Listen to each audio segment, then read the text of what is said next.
Welcome. This video is on balanced bridges.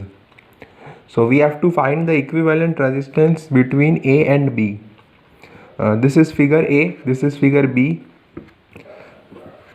This is point A, this is point B. This is resistance R, this is resistance R, this is R, this is R, this is R, this is point C and D. And this is figure B. This is A, this is B, this is C, this is D. This is R, R, R, R, and this is also R.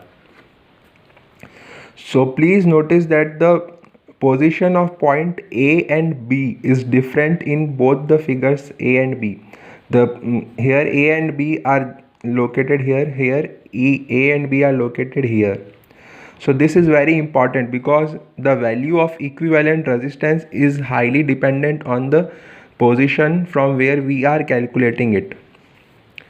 So solving for figure A. So figure A is a balanced bridge. So it is a balanced bridge. So these points C and D are at equipotential.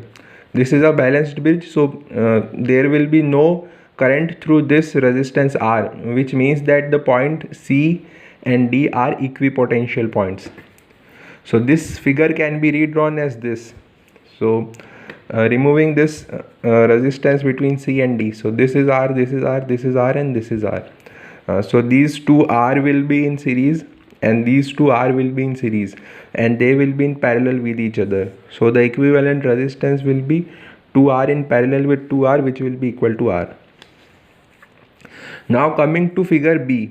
The figure B will not be a balanced bridge because we have to calculate the equivalent resistance between A and B. So they cannot be at equipotential. Here C and D were at equipotential, but since in this figure we are calculating resistance between A and B, so these two can never be equipotential.